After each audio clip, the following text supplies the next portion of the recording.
Welcome to the Triple P podcast, Preds, Pucks, Pinoys, hosted by Justin Bradford and Matt Best.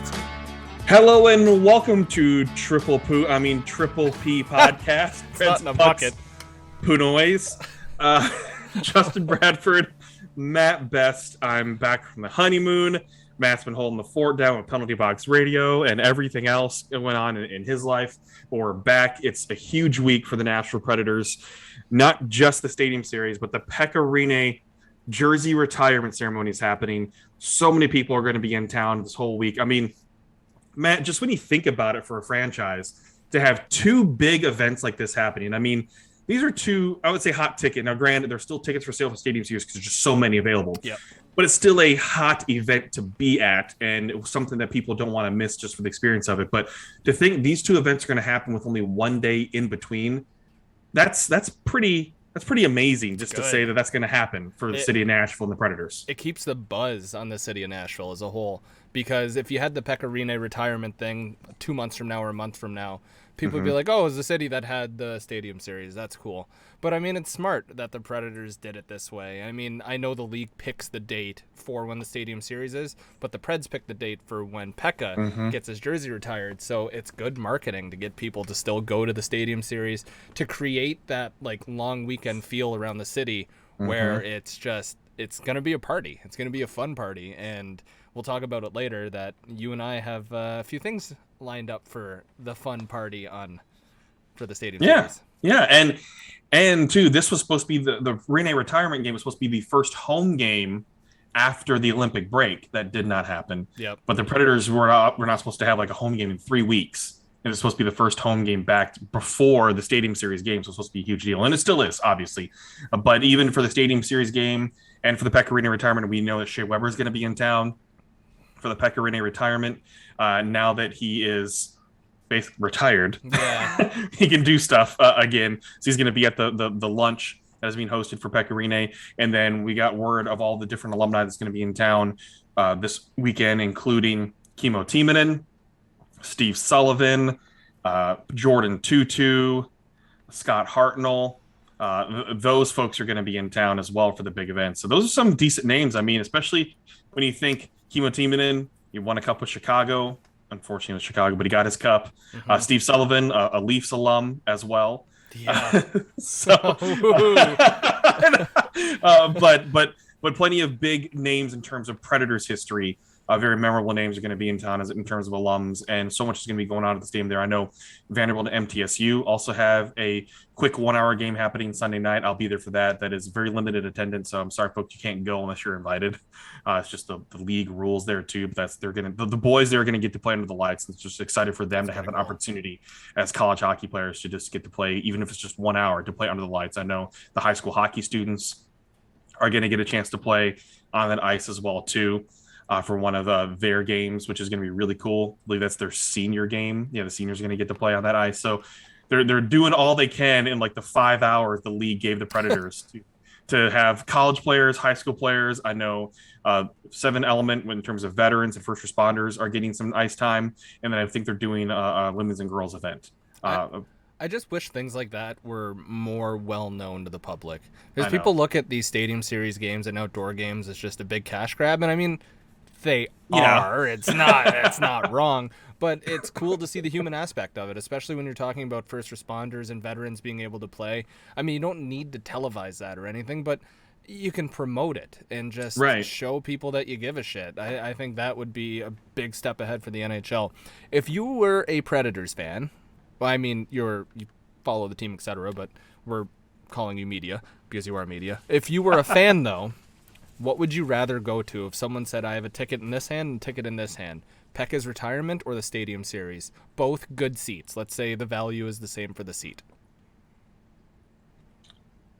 Okay, but see, it's still biased for me. You pick Pekka. I pick Pekka. Yeah.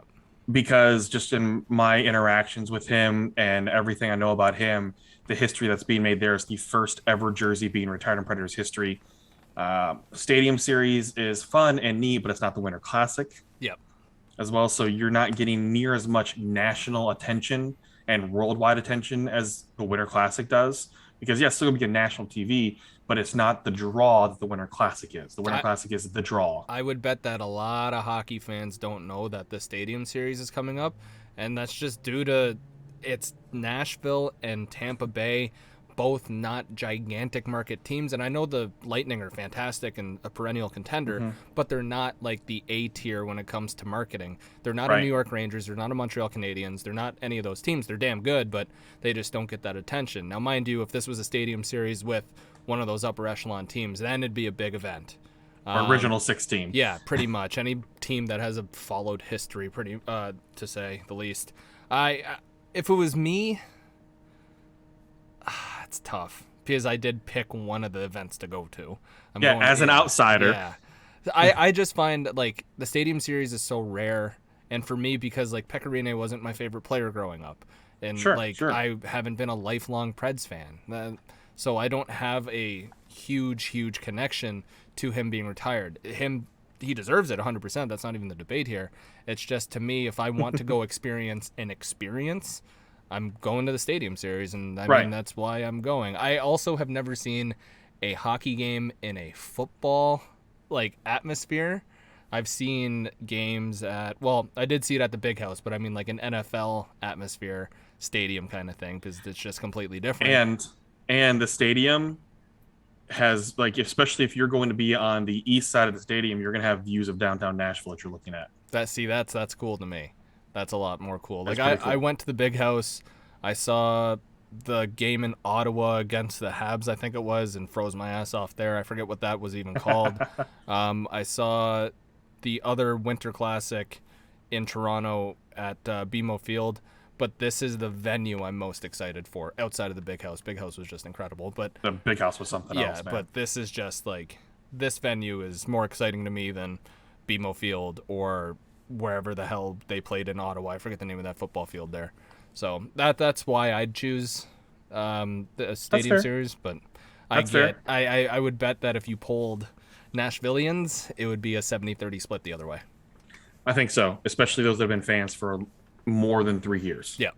It would be the same thing as like if the Leafs were retiring Matt Sundin's jersey and they were having an outdoor game. I'd be like, I want to go see Matt's get his jersey retired. Exactly. It's a big deal for Nashville fans to see their first jersey be retired as a fan of this team, especially for someone as good of a person as Pekka, who is so good with the fans in general. Like, there's a reason why. It's not just because he was a good player and set records.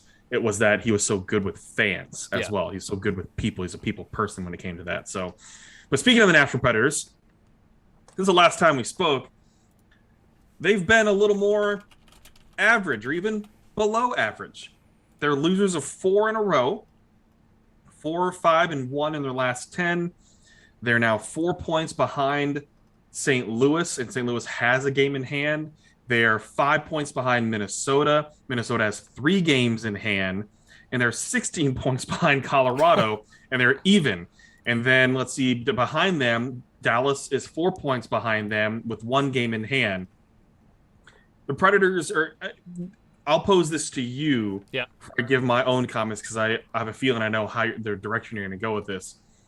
Are the Predators in just a slight little slump right now that teams go through? Are they falling more to the mean? Is it something we should expect to last long? Do you think they can figure things back out and get to where they're playing more 600 hockey or 700 hockey, something like that? What is your overall take on this little slump? Because it's been curious to see that most of this has happened over makeup games and games that weren't originally scheduled. And every team had to deal with this and everything, but the schedule's just been so weird. Or is it overlooking things as leading up to these big games as well, too, which I don't think professional athletes really deal with that in hockey for so many games. No, what's your take on this? It's a combination of a few things you listed. One, I think they're falling down to what they actually are in terms of their true potential. When they were on that wicked hot streak, it was so fun, but like we talked about, everything was going absolutely right. You were getting world-class goaltending, you were getting scoring from your $8 million boys, your depth was firing on all cylinders, Mikael Granlund looked like the setup man of the year, like everything was just clicking properly.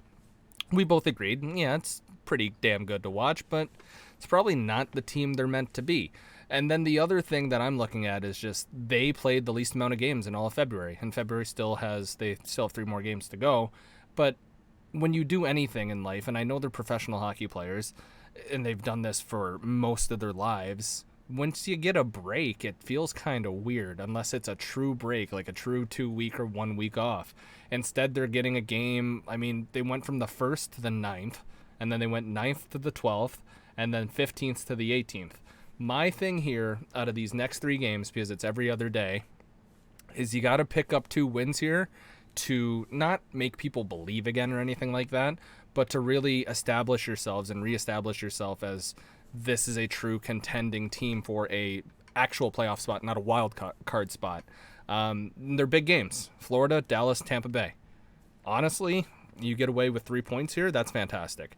Florida looks amazing. I honestly don't have any other adjectives for Florida. They are the best team in the league, I think. Just top to bottom, they're fantastic.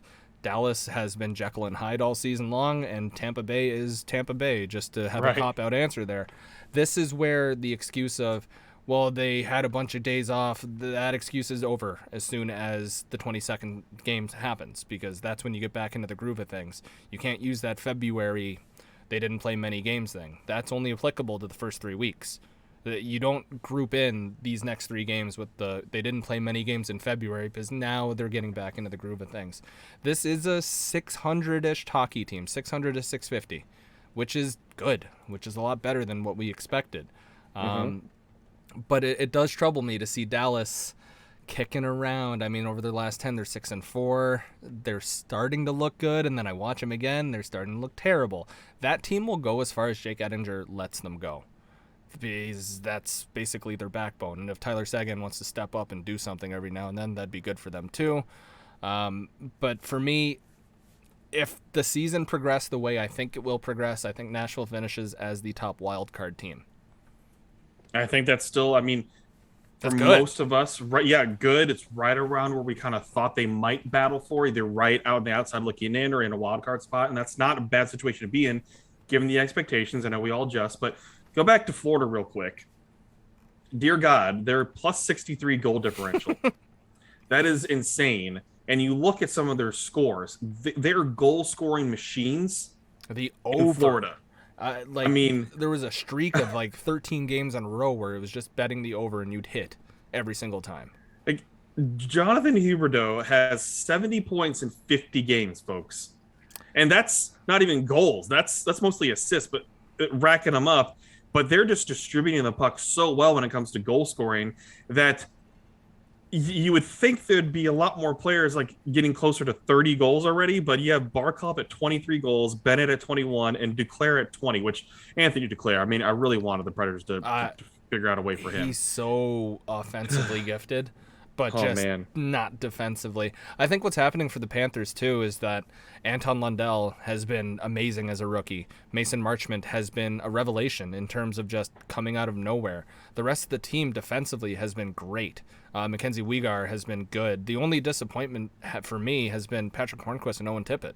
Those 2 guys haven't been great, but, I mean, the guys who've stepped up have been fantastic. Not Barkov. Huberdeau needs way more attention than he's getting right now. But it's not sexy to get assists unless they're like the most incredible things ever.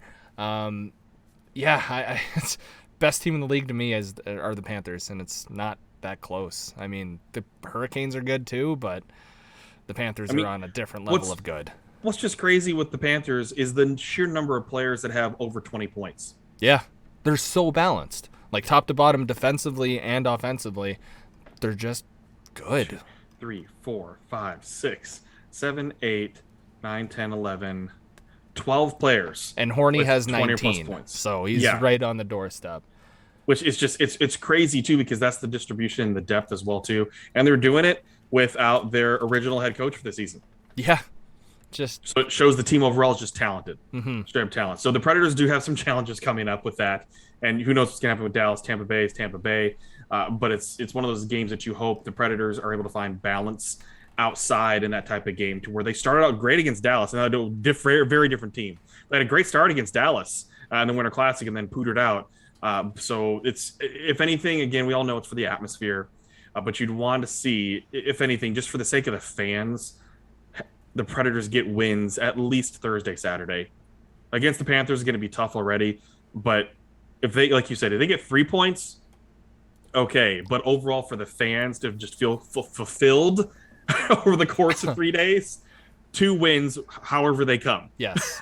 However they come. So here's my question for you. You obviously want Saros to start on the 26th. Because you don't want another big house debacle where Jonathan Bernier started, where it should have been James Reimer starting. I digress. I'm still not over it. Do you let Saros start against Florida and Dallas, or do you break it up here? For me, Saros starts all 3 games. Yep, you run him. Every game, get him into a groove. Saros does better when he just gets to play a bulk, which is unfortunate looking towards the playoffs. But if you want to just be selfish for 3 games, I think this is a spot to do it. Well, they've had 3 days off already, too. So, I mean, it's not like oh, my God, there's so many games they've had this month. February's been the easy month. Run him. Run him, and then I say in March, give him a day off against the Kraken. And maybe you can give him another day off if you want to really start preserving Saros. If you're that confident in getting wins against the Kraken and the Sharks, two not great teams. Because you're going to need him for the stretch run during March when they go against the Ducks, when they go against the Blues. The Wild have been fantastic. The Penguins look revitalized. The Flyers suck. The Leafs play down to their opponents. March is going to be tough. And I think this is the time and part of the season where you need to manage Saros' workload heading into the playoffs. Absolutely. All right. So, looking ahead, obviously, for those of you that didn't already know, for the Pekka Rinne game, just going over some obviously important things. For those of you that aren't able to be at the game, Bally Sports will be broadcasting the whole retirement ceremony starting at 6 p.m. Central. Puck drop is not until 7:30 p.m. Central, so it's an event. If you have tickets, make sure you're there early and make sure you're tuning in early or recording that. I'm going to head straight from work right to the arena as quick as possible that day. Luckily, it's only 1.5 miles away from my office, which is really helpful. It's pretty damn good. And then remember, there's a whole slew of events that are happening downtown and over at the stadium for the stadium series. Plenty of stuff going on before you even get into the stadium for the tailgate, stuff like that. And then I want to give a quick shout out to our friends at Renegades of Puck and on the forecheck, and there's so many people that are involved in the home base freakout that's happening at Tailgate downtown. I know they have plenty of special guests that are going to be there too, so that's something you're interested in. Make sure you go out there. I know a lot of folks put a lot of hard work into planning that event, so just want to give them a shout out too. You can find information there on Twitter, on Facebook. Just do home base freakout on Facebook and you'll find the event there too. They have a lot of special guests. You can meet a lot of people, and the good thing about events like that is if you've never been in town, or if you're not, like, say you're a fan that lives farther away, you don't go to every single home game, that's going to be an opportunity for you to be around other fans and get to meet people and know people that you talk to on Twitter all the time or you see and everything too. So even if you only go for like 45 minutes or an hour, it's going to be an opportunity for you to meet new people, meet friends and make friends, and also get up and close with some like guys like Eric Young, who's going to be there. And I know some other folks, some Preds alums look like they're going to be there too. So that's your opportunity to go in and hang with those guys, because there's not too many opportunities you have to actually go hang out with some celebrities and stars from different sports, and especially hockey. And by no means am I a celebrity or star, but I plan to pop by at some point. So if you do see me, come yell at me and say hi. And look for the other half Filipino that's not me. Yeah, pretty much. And chances are, if we do go together, we will be there together. And Right, we'll be like, right. Okay, go up to them. Because Matt and I are having a boys' day on Sunday. We are, and I'm very excited. I told Justin specifically to not tell me anything, even though I really want to know, because I don't like surprises. But I'm going to just let myself have one nice surprise. We're going to go to the park, and then we're going to get ice cream, bubble gum flavored ice cream. I can't wait. No, it's going to be a fun day. I got to show Matt more about, I want to say true Nashville, but I want to get him outside of like the Broadway downtown area and show some other things that's unique to Nashville. Friend of the show, Peyton, he was asking me, he's like, so what are we doing on Saturday? And I was like, I don't know, man. I was like, I want to go from bar to bar, like before we go to the game kind of thing. And I was like, but I also want to stay like within 15, 20 minutes walking, because I don't want to get an Uber, because that's just insanity to do, going to a big event. The prices, yeah. Right. And so prior to that, he's like, I'll do anything but Broadway. And then after I told him all that, he's like, looks like we're going to Broadway. And then he gave us another suggestion. It's like an alley, I think it's called. Printer's Alley. He's like, Justin went there for his bachelor party. And I was like, okay, That sounds pretty cool. It's way more chill. I looked it up. I'm getting another foot cramp as we record, and it's the worst pain imaginable. Oh, dude. I looked it up, and it reminds me a lot of Newfoundland. Just a small, little, tight corridor, pub, and just be on your way.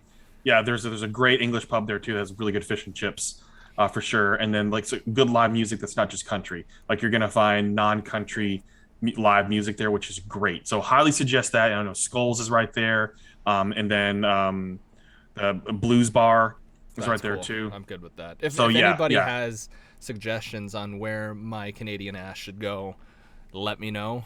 Printer's Alley, dude. Yeah, I think Printer's Alley is a great opportunity. Okay, I've done Broadway like a few times, and like it's the same shit over and over and over again. Printer's Alley is only 3 blocks away. I looked at it on a map and I was like, I can still walk to this to Nash or to. Just remember, it's hilly. You have to go uphill to get to Printer's Alley from Broadway. Downtown Nashville is a hilly city. Do you know what fixes me going up hills? What? Beer. Then I just don't feel going up hills. And it's much easier for me. Oh my god. Okay. So, first of all, I want to thank Matt for hosting Penalty Box Radio, the live show with Glenn, for me while I was gone on my honeymoon. I really appreciate you doing that, buddy. That was so fun to do. I'm sad I missed out on the guests that you brought on. Dude, that was a lot of fun. Big shout out to Chris Meany and Nick Andrade too for coming on the show. Those two guys are phenomenal, but what a blast I had. Glenn and I, from top to bottom, like preparing for the show, and then we even chatted after the show a bit. Just had such a good time. I'm really looking forward to seeing her this week. So there's a lot of people that I'm so excited to see. Like, it's been a long time since I've been to Nashville and had more than like 8 hours to do something. I mean, the last time I was down there, I got to hook up with you for a few hours. Maybe for a beer. Yeah, I was like, I have limited time. I'm leaving tomorrow at 6 a.m. I purposely drove through Nashville, and that was fun. Let's get a beer. Yeah. Well, you came down, so thank you. I did. I drove down. I was like, okay, I'm here. At bar lines of all places. I don't know any of these places, so I know. Well, I'm curious for you to see how Nashville's changed just since you've been here, because you're gonna notice some like, oh, that building's there. Oh, that building's there. Oh God. Oh wow. There's still a lot of cranes. Nowhere near as much as last time. Okay. That's been built, but so you're gonna notice a lot of finished products this time, like finished high rises. So there's, oops. What'd you? Table just went a little whoop whoop. Oh, I saw that. I didn't know if you did something else. No, I think you're gonna notice probably at least 3 or 4 more 40-plus story buildings that have finished since you. So it'll be noticeable for sure. It should be noticeable. It absolutely should be noticeable for you. So should we move on to my bucket story? Yes. So I haven't talked to Justin. Justin. The honeymoon first. Yes, I haven't talked to Justin about his honeymoon because I wanted to save it for the podcast. Yep. And so we can actually like flesh it out completely. If everybody doesn't know by now, Justin found poo in a bucket, but I want to save that story. I don't have questions. I just want you to tell me about it. Tell me about everything. Okay, so for those that don't know, we went on a cruise with Celebrity on a Celebrity Edge out of Fort Lauderdale. And for those of you that haven't been before, or anything, I really enjoy going on cruises because you feel like you get pampered. Food's included, all the food's included. We do a drink package, all the drinks are included, and which is. I want to interrupt once and once only. I got. Hold on. It was in our DMs. You were like, "Dude, I just did a mixology class," and I was like, "That's awesome." You're like, "I'm drunk." I was like, "That's good, man." Well, because we did this mixology course for like $30, and we made 3 extremely strong cocktails and drank them in a matter of 40 minutes. Oh yeah, well you're gonna get drunk off that unless you drink lots all the time. But no, I laughed so hard at just because I knew what tone you were saying it, and I could hear your voice in my head, and I was like, he's so happy right now. Good. I was really happy. I was so happy. Anyways, you continue. But I know a lot of folks are like, why would you get on a cruise ship right now? Like, I'll just say this. I felt safer on that cruise ship than I have at Bridgestone Arena, than I have obviously at Disney World, than I have in a lot of public and concerts or any public settings, because that's one industry that they have to go above and beyond to make sure you feel safe. And it's more so that not just COVID now, but I think people are more aware of just being sick in general. And certain things you probably shouldn't be doing when you have the flu or strep throat or even just the common cold or anything. It's like, maybe we should wash our hands a little more often when we're not feeling well, or not go out in public when we're not feeling well, little things like that. But the ship was 34% full to start off with that. Oh. There are only 1,100 people on a ship that holds about 3,000, just under 3,000. That's amazing. So you had no waits for anything, really? No waits. It was really nice. It's one of those things like, I can't imagine there being 2,000 more people on this ship with what crowds could be like. But then again, they adjust for everything too, just to make you feel like it's not fully empty. They still allow atmosphere, things like that. But we were in what's called Aqua Class. It's Honeymoon. We want to spend a little bit more, but it included like your own private restaurant just for your class that you're in. So it was a little bit elevated from the main dining, which was nice. And then also included unlimited access to the spa and the thermal suites there. Wait, like just straight up unlimited? You can... No, not like massages or anything, but the suites that are in there. Oh, okay. So... I thought you could just walk in every hour and no. massage me. No, so that what they had, and this is what's cool, if you especially I think it's being more acceptable and common now for men to want to be pampered a little bit. We want to have smooth skin. We want to feel like we feel good and everything. It feels good to feel good, right? Yeah. And so that's what I was excited about, was these things. And so they have an infrared sauna. They have so they're using like the heat from the sun coming in to heat the wood and the cedar in the sauna for you. And it's just not like steam. It's just a hot room with the smell of cedar and everything. Oh, wow. Okay. That seems scary, but I understand it. They have a crystal room. So they have like a big amethyst rock and crystals to help have healing properties, apparently. The way you said that, do you believe there were healing properties? I don't know, but it's really relaxing, and that's all that matters. Yeah, but it felt relaxing, with like relaxing music and everything too, which was nice. They have a rain room, and there's different levels of this to where the different temperatures of rain will fall on you.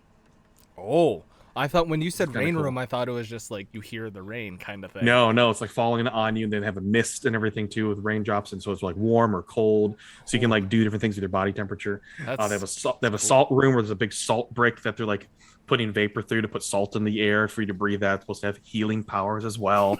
They have a float room, which they have hanging chairs to where you basically are just floating in air when you sit, if you are able to cross your legs to where your feet don't hit, where you're kind of floating.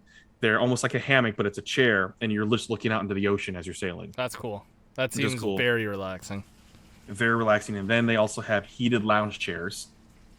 Yep. And these things have the front view. So you're looking out the window straight out into and forward of the ship. And that is definitely a place to take a nap because it's just heated. So you put like a towel over you to like keep the heat in. And I took so many naps. I was going to say, how many naps did you have? At least 3. Nice. Just sitting on a lounge chair. And then they also have an aroma mist room, which is very hot, like 115 degrees with mist. And then they have a hammam, which is pretty cool, a Turkish bath. Thank you. I was like, what is that? Where you have the table in there, you have the different waters to wash people off and everything too. It's supposed to be a community thing. Yeah. So we bought the scrubs. There's different scrubs you can buy and soaps and everything. So I wanted to try it out. It's like $9. I'm like, sure, yeah, with hand scrubbers and everything, you put it on, and so it's hot. It's like 116 degrees, steaming hot coming in. But like me, I'm enjoying it because I'm like enjoying the sweat off my fat body, and scrubbing all over and everything. And like, you sweat. So like, we're like scrubbing each other because it's supposed to be a community thing. Like what you see animals do, it's communal. Yeah. When you're grooming each other and everything, and wash each other off and all that stuff. But the thing that had to be after the scrub was I felt my elbows, and I was like, these are the softest my elbows have ever been. Your weenus was all soft? It was so soft. It was just so soft, and it's still soft. A week later, it's so soft. Feeling our weenuses. I know, but it was just a neat experience there, and you have limited access to that. And so, and you get to. You get to go in, you put on a robe and everything. You have a lock, you put stuff in. They have showers and everything too. They have all the different grooming things in the locker room too for you just to feel ready if you want to after that. But it's just calming and relaxing. That's what was in our suite. And then in our room, first of all, the bathroom, we weren't sure why we kept feeling heat in the bathroom when we first got in there. Like, why is the heat on? No, the air conditioning's on. Is it heated floor? No, but close. So I put my hand up to the mirror, like the mirror's heated. And so I did a quick look up before we left the port. The mirror's heated so it doesn't fog over. That's smart. Because it's a small bathroom. It's a cruise ship. Us peasants using like exhaust fans. I know. And so it's a heating, it never fogged. And then the shower is upgraded too in the aqua class to where you have a rainfall. That's cool. A waterfall, a handheld, and what I call the coochie cleaner. Ooh, please share. Because it's like 2 jets that come out, one at the chest and one at the hoo-ha. And so that's why I was like, well, this is like perfect if you're the right height. It's just gonna like turn around and woo! Get all cleaned up. So it cleaned off and everything. And then what's so neat about the celebrity ships is with the balcony. The balcony is like part of your room, and I'm gonna post your room tour video. I know this may bore people, but it's so awesome. If those of you like to travel on vacation, the balcony is part of the room. So you don't have like a separate door. When you were first looking at cruises, I remember you were like, you sent me this one. You were like, "This is the coolest part," and it was that the balcony was part of the room. And they have like a divider that you can pull if you want separation, but the window just comes down. You push a button and the window drops down. And so we were just laying in bed. We took a nap on like the second day, just cruising the ocean with the window down, listening to the ocean, and we just slept. That's cool. Like it was just the most relaxing thing. And on a sea day, just because it wasn't that hot, it was like maybe 75 degrees because we're still around the Bahamas. And so it was nice and breezy coming in and hearing the ocean, and just slept with that. And it was cool. Fantastic. So all those things are really cool. Really enjoyed that. We went to the Bahamas, British Virgin Islands, and St. Martin, which was cool. We brought some rum home from St. Martin, from Topper's Rum. One's made with soursop. What is that? It is a tropical fruit typically found in the Caribbean or or Central America, and I believe even in the Philippines they have soursop. Oh, look at me being uncultured. What's that? But it's still like a mix between strawberry, pineapple, and banana in terms of flavor, and they make a rum with it. I could drink that. Yeah, I could drink that. I'll have you taste some this weekend. I could drink that. I know you could drink that. Kyle's bringing me fun things to drink. You're giving me something fun to drink. God, that's right. That's right. Excited.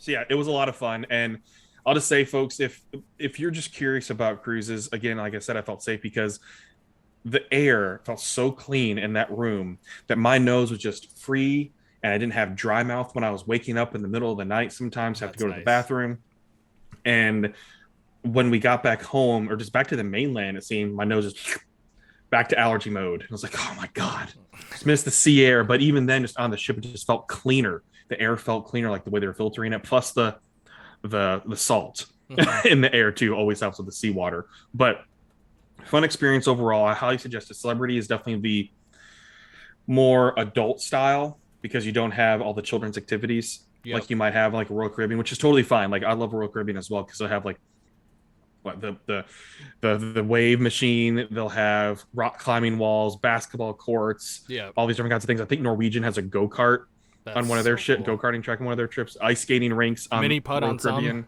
Yeah, multiple things. Water slides, like automated water slides and everything too. But Celebrity, this is like more chill. Let's be for like relaxation and everything. But it was still a lot of fun, and I can't recommend it enough to try one out. Maybe like a 4-night cruise or something, because then the type of food you get to try is stuff that's just not as easily accessible almost anywhere without having to pay a premium price. And you're paying a premium to be on a cruise, but you can get as much as you want. Yeah, you can load up, go to that buffet over and over. What was the best food you had? No, it's not just the buffet, it's the sit down too. I mean, the sit downs are pretty unbelievable, but I mean like you got to make the reservations, stuff like that, whereas at the buffet you don't.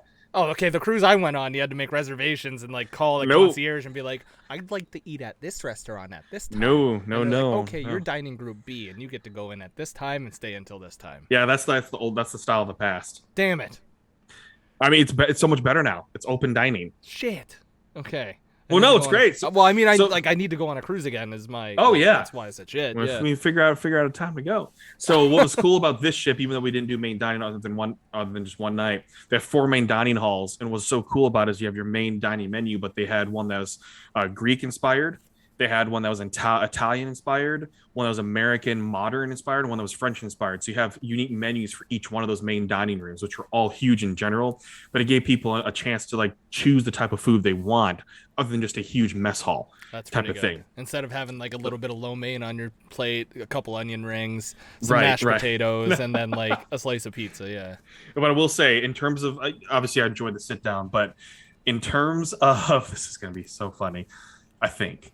My favorite item at the buffet, like, because we typically would do the buffet for lunch, We did a couple like the other cafes for lunch, but we did the buffet for lunch maybe like 3 or 4 times out of the 7. It was the beef chimichanga. Oh my god. But here's the reason why. You know, when you get something that's deep fried, it's really all about the puff pastry, the pastry around it, right? Yes. This thing was so perfectly fried to where when I would bite it would just... It was the perfect crunch. The perfect crunch and fluff to where it's just like, I had like 5 of them. How big were they? They were only like size of lumpia. Oh, okay. When you said 5 of them, I was like, were you having monster ones? Because I was like... No, they were not the monster chimichangas, but they were just so delicious. I'm going, I am craving beef chimichangas on a celebrity cruise buffet of all things that I'm wanting right now. But it was so good about drinks too, because I probably had at least 20 Woodford and ginger ales. Oh my goodness. And then there was near the end of the cruise, I was definitely getting into my fruity drink. And I was just like, can we go to the pool bar? Can we go to the pool bar? I want a frozen drink. I want a strawberry daiquiri and a pina colada. I want a Miami Vice, damn it. Oh, Miami Vice are so good. Yeah, I know. It only like 2 bars of the whole ship was able to make them with the blenders. Yeah. It's such a perfectly layered drink, and it doesn't look gross. It looks nice, and it's tasty.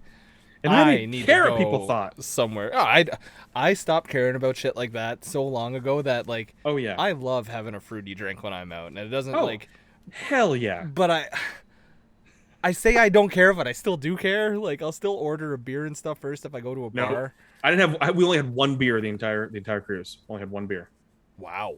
And that was in British Virgin Islands. And we stopped at this one little cafe to have a whole fried fish, and because it just said fried fish, I wasn't sure if it was gonna be deep fried or whatnot, but no, it was a whole fish. And I'm like, oh boy, the amount of friends I have that would be triggered by the sight of this. It had a Carib. That's all we had. We each had like a 1 bottle of Carib. I would love that. It was delicious, man. Like a whole with the head and the tail and everything. That's Alex up our alley, right? I mean, Well, Alex had part of the head. She's trying to eat the eye. He's like, nope, too chewy. Yeah, no. Okay, I can't mess with eating the head of the fish. Like, if we do that at my house, kind of thing, I don't go near that. No, I'm good. I'm okay with picking it apart, but so we did see snorkeling in British Virgin Islands. I saw a barracuda. That's exciting. It's pretty cool.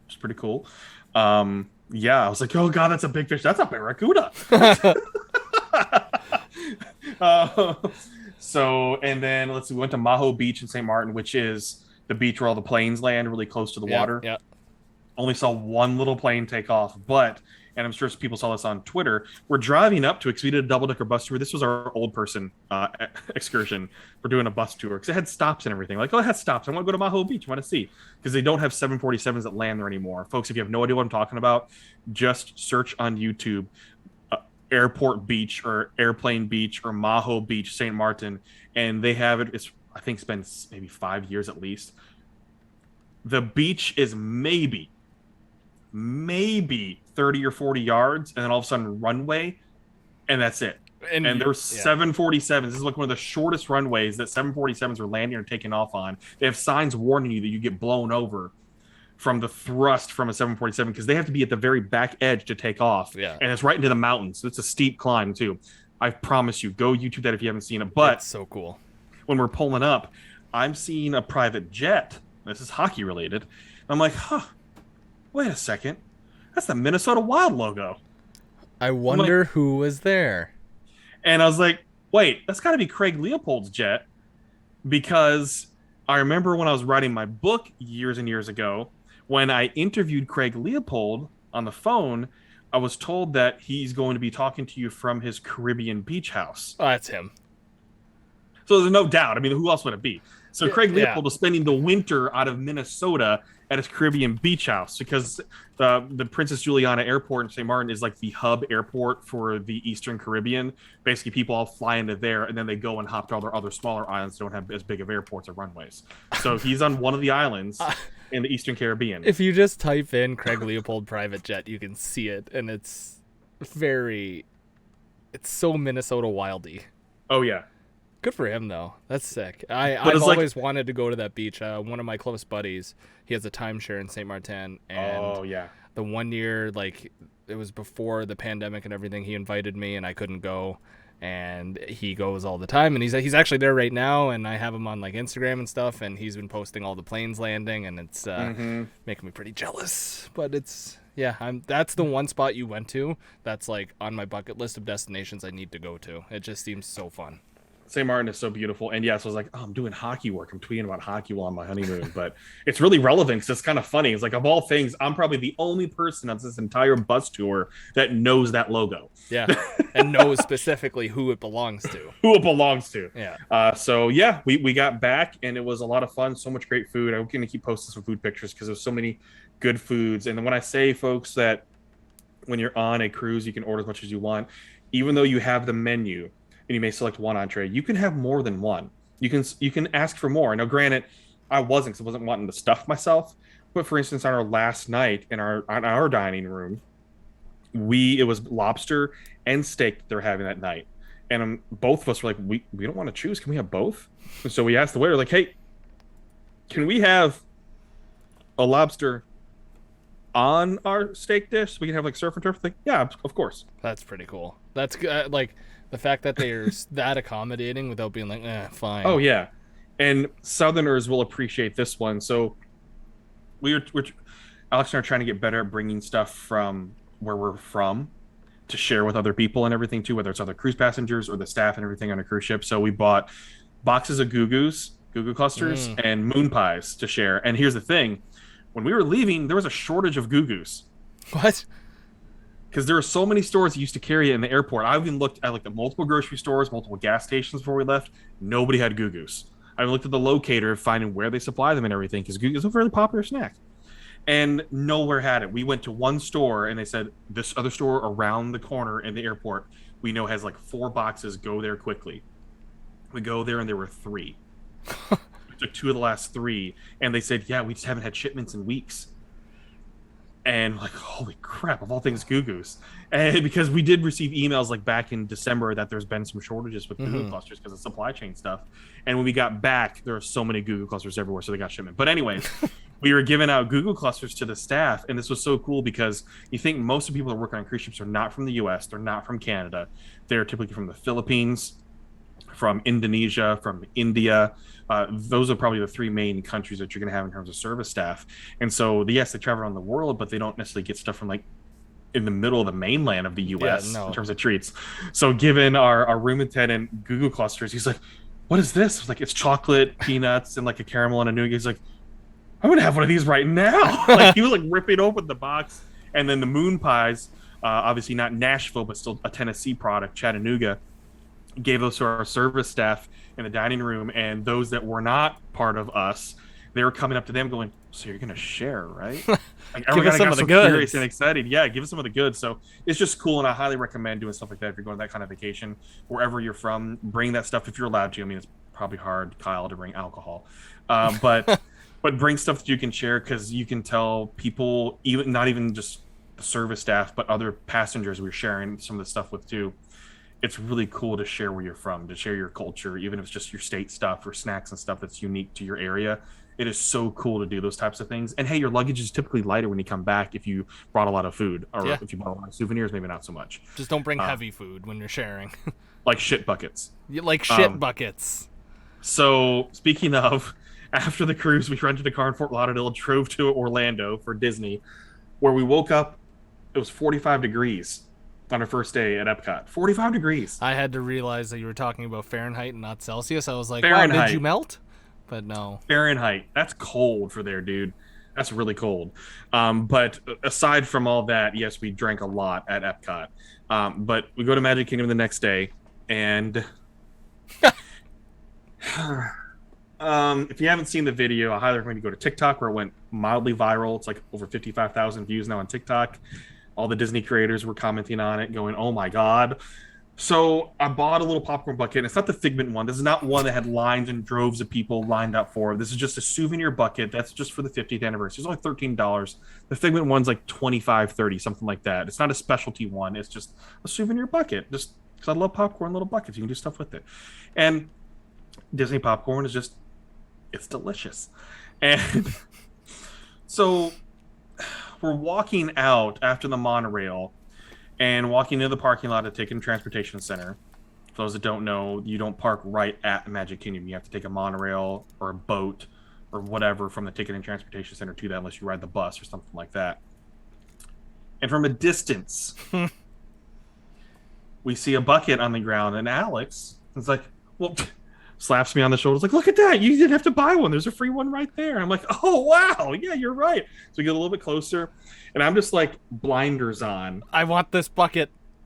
Like, for the bucket. And so I quickly reach down and pick up the bucket. And it's not light. Oh. It's also not overly heavy. But then you know the feeling when you pick up something that has a liquid in it? And it sloshes a bit. And it sloshes, like it distributes the weight differently because of momentum and gravity. That's what happened. And I was like, quickly my brain did the calculations of, that ain't popcorn. I would have thought vomit immediately. But I look down and I see a pile of popcorn, and it's dark. There's street lights and everything in the parking lot, but see a pile of popcorn, and then no actual turds. Just God. Wet shit next to the popcorn. I immediately softly set the bucket down. If I had dropped it, can you only imagine? You if get a poo explosion. Yeah. And I see also in the middle of this pile, that's not a pile, but just a wet pond. Yeah, it's a wet puddle of shit. Crumpled up underwear. That's what they use to wipe. And so a few things were running through my mind. One, these were not children's underwear. A grown-ass adult. And two, they had the decency to put the top on the bucket. At least. So I picked up a poop bucket, and I started thinking, like, Alex is immediately in the car, like, trying not to gag. Just doing her best to not gag at this, because she gets triggered at that. Just the thought of it, too. So I was, like, I made sure the door was closed before I started doing my video, after I sanitized and washed and everything. But my first thought is, hopefully, when I say hopefully, it's like, if someone has IBS, when it hits, and when you gotta go, you gotta go. Yeah. And it's not more that I was not upset or pissed off or anything like that. I was just in shock. You picked up a bucket of shit. I mean, I picked up a bucket of shit. You're allowed to be pissed off a little if you wanted to. No, but I really wasn't, because my first thought was, somebody really had to go, and there's not a restroom anywhere near right there. There are bushes. Yeah. But based on what I saw and felt, it was all liquid. And we all know when it's all liquid, there's not much your anus can do. It's either shit yourself or shit yourself in 2 seconds. It's one or two. And so they dropped trowel and shit in a bucket. But here's what gets me, though. The bucket overall was clean on the outside. So I don't know if they had 2 rounds and one was on the pavement and one was in the bucket. I'm thinking way too deep into this. I'm thinking what? Oh wow! I can't believe we're talking about scat. I'm thinking they got out of the car and went, I got a shit, and just dropped the drawers and took a shit on the floor. And then someone in the car or someone with them went, why don't you poo in this bucket so it doesn't splash on your ankles? That's what I'd be concerned about. Oh, and my then God, they got yeah. the bucket and was like, all right, let me do my business in here. And it makes sense that there's not more in the bucket, like a bigger mess, because they already did most of their business. I can't believe I just logically thought about how this human being shit themselves at Disney. And here's the thing, too. As you saw in the video, folks, this was literally right next to our rental car. Like, I did not move the car. This was within 2.5 feet of our vehicle. So I'm also thinking, too, there's always people coming and going in parking lots. And this had to be no more than at least an hour and a half old, because it would have dried. If this is a puddle, it would have dried a little bit. The stool looks to be from an hour ago, detective. Well, yeah, so my thought process is, too, is that there had to be people that were walking by and had to see this.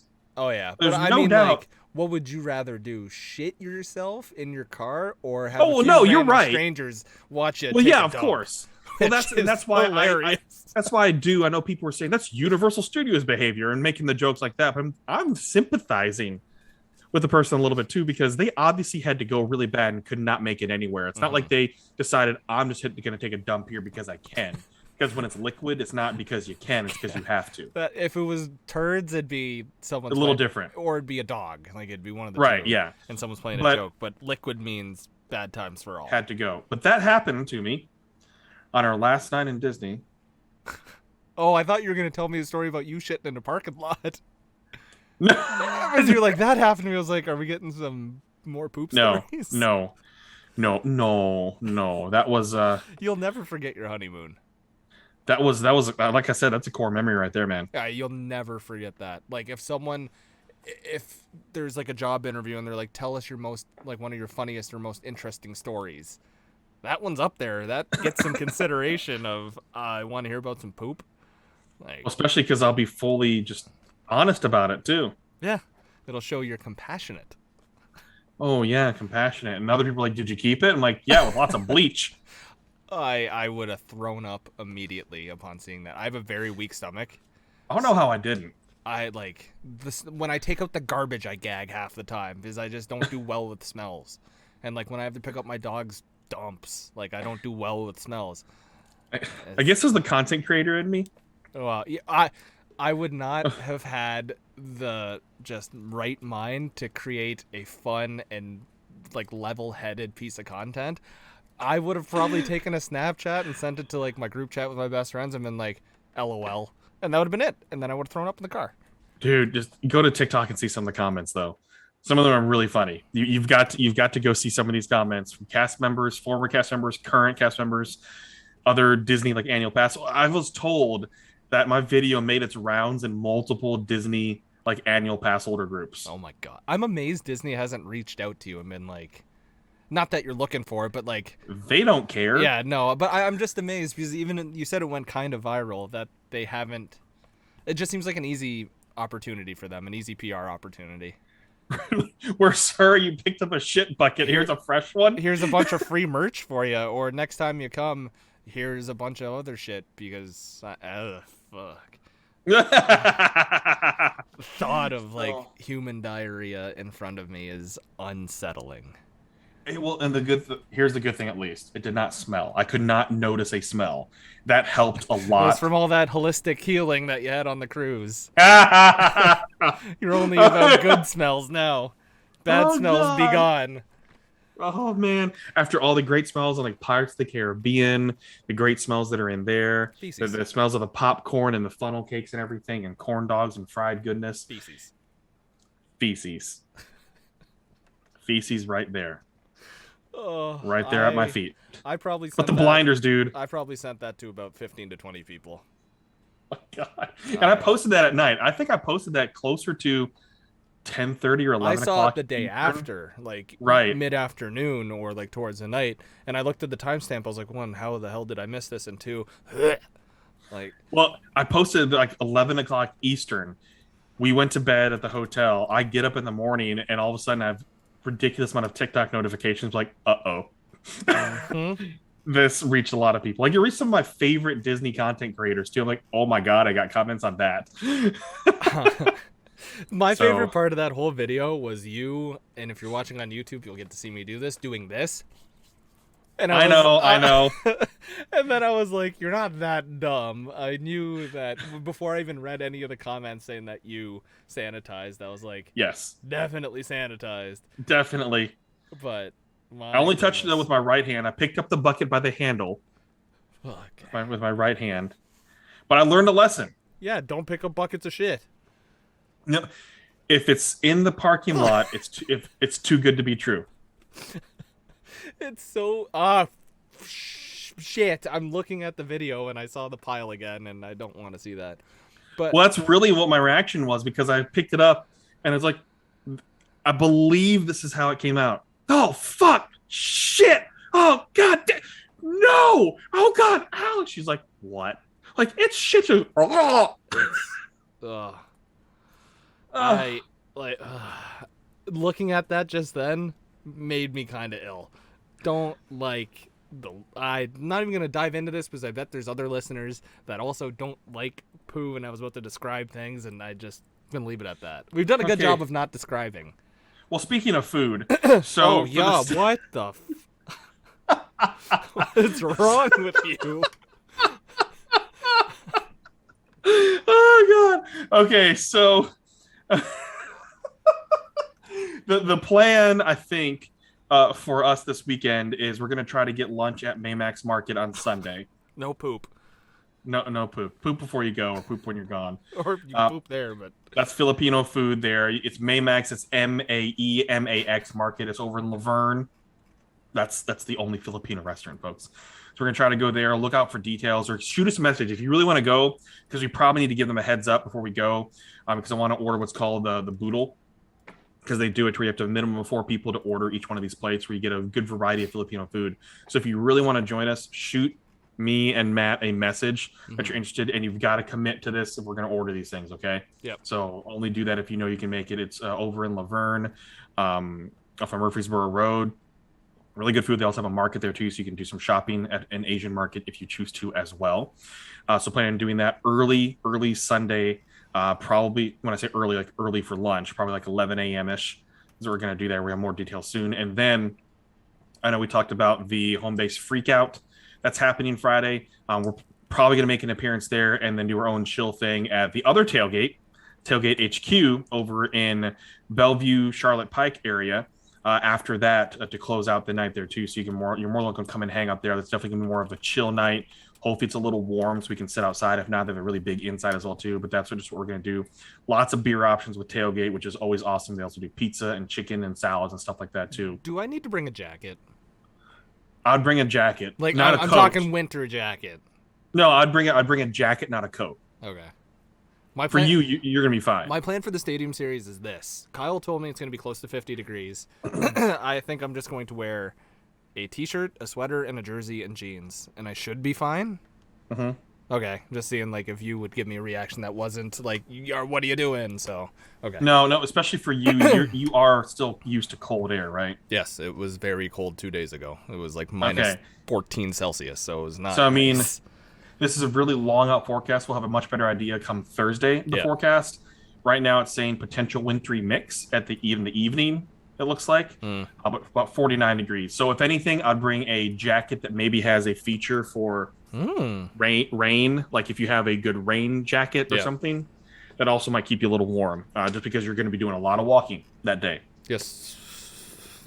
Okay. I still don't know what we're doing, but okay. Well, no, I'm talking about Saturday, just Saturday in general. Oh, I thought you were talking. Okay, I thought you were talking. No, we're not gonna do a lot of walking on Boys' Day. Okay, I'm not gonna make you do that because you're probably gonna be hungover. Yeah, maybe. I mean, I might have to give you some of my anti-hangover pills. The way your head turned. That's what we drank. That's what we had on the cruise ship. They work. Some supplements.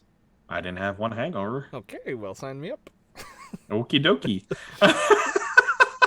The way your head is whipped around. It was like when you say, "Do you want a cookie to a dog?" That's my equivalent. Yeah, I want a Scooby snack like that.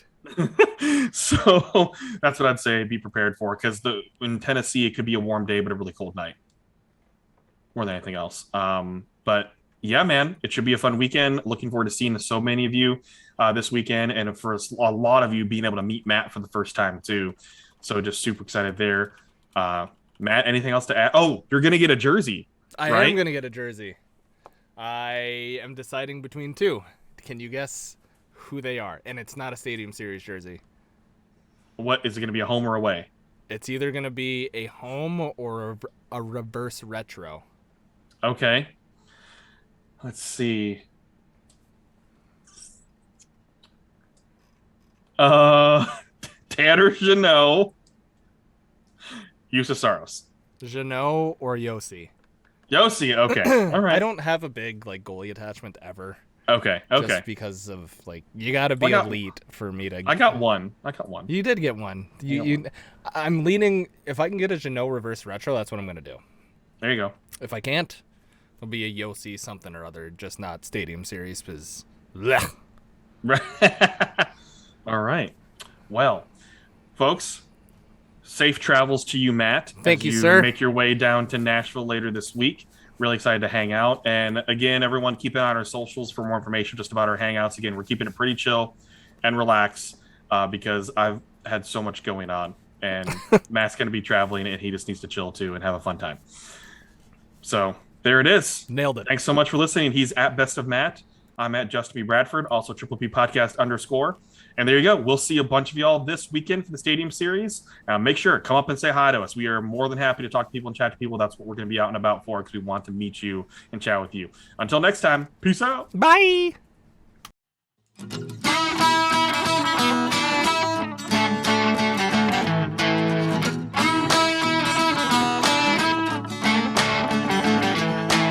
Welcome to the Triple P Podcast, Preds, Pucks, Pinoys.